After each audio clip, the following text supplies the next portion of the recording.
Kenapa ada orang sanggup pertahankan satu perjuangan walaupun perjuangan itu susah?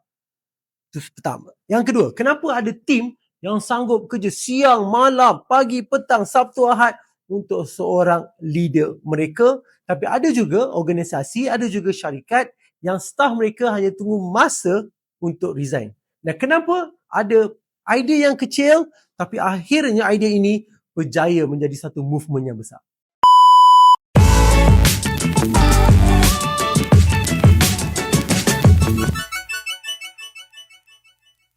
Hai, Assalamualaikum. Nama saya Azizul Amar dan saya merupakan founder dan juga CEO kepada Academy Dr. Azizul Amar. Di YouTube channel ini, saya kongsi pelbagai perkara seperti book summary, teknik bantuan kecemasan, podcast dan video-video ringkas agar matlamat dan konsep pembelajaran sepanjang hayat dapat dilaksanakan, dapat diaplikasikan dan bukan sekadar kata-kata.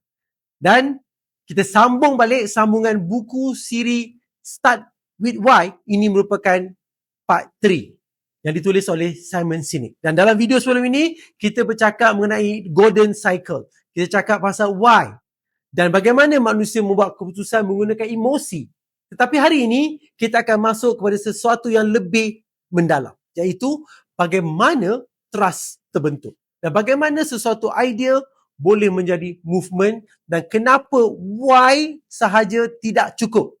Dan percaya atau tidak, bab-bab ini sebenarnya sangat penting untuk leadership, untuk sales team, untuk organisasi, malahan keluarga. Simon Sinek menjelaskan bahawa trust bukan sesuatu yang boleh kita paksa. Trust ni dia tidak muncul kerana jawatan. Trust tidak muncul kerana pangkat. Dan trust tidak muncul kerana slogan motivasi. Trust muncul apabila manusia rasa selamat. Dan ini sangat penting. Manusia akan memberi yang terbaik apabila mereka rasa dilindungi. Sebab itu leader sebenar bukan sekadar memberi arahan tapi mencipta rasa selamat dalam tim. Bila staf takut dimarah setiap masa, mereka akan mula sembunyikan kesalahan, takut mencuba dan bekerja hanya untuk survive. Tetapi bila tim percaya leader mereka genuine care dan betul-betul sayang mereka, mereka akan mula memberi idea, membantu satu sama lain dan sanggup berjuang bersama. Sebab itu, great leadership bukan tentang kuasa tetapi tentang trust. Dan trust, dia ambil masa sedikit. Dia bukan dia bina dengan tindakan kecil, dia kena konsisten, cara bercakap, cara layan orang, cara bertindak ketika susah, kerana manusia melihat tindakan kita lebih daripada kata-kata kita.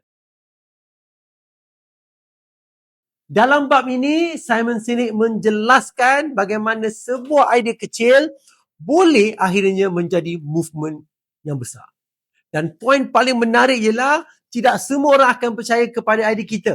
Dan itu normal. Ramai orang buat silap. Mereka akan cuba yakinkan semua orang.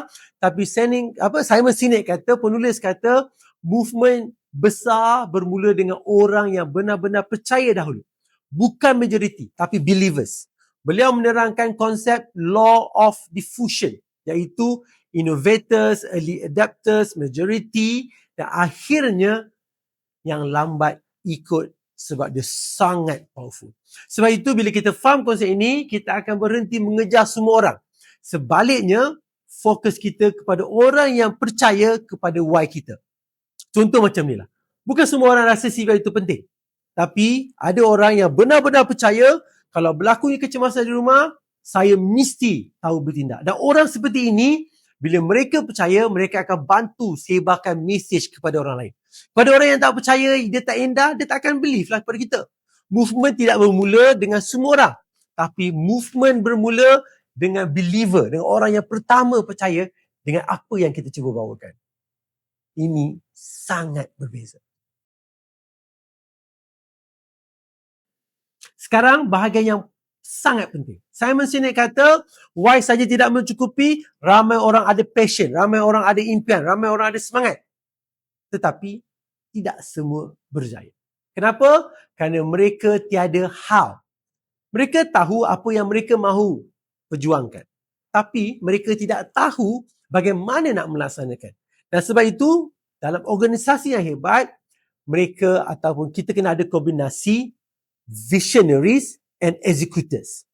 Ada orang yang melihat masa depan dan ada orang yang memastikan semuanya berjalan dengan baik.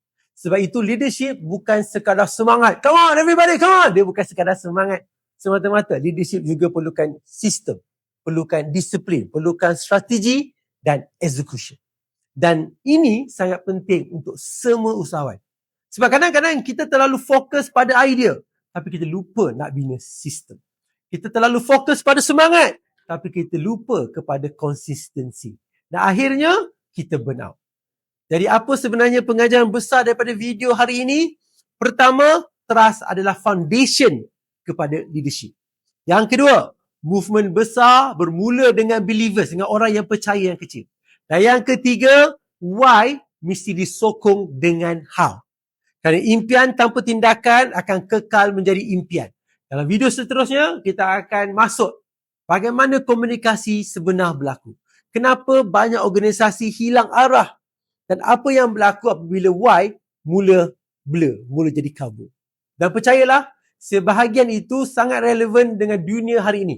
Kalau anda rasa video ini bermanfaat, share kepada orang lain kerana mungkin ramai orang hari ini bukan hilang kemampuan tapi kehilangan why mereka. Saya Aizul Amar, Akademik Dr. Aizul Amar, pembelajaran sepanjang hayat.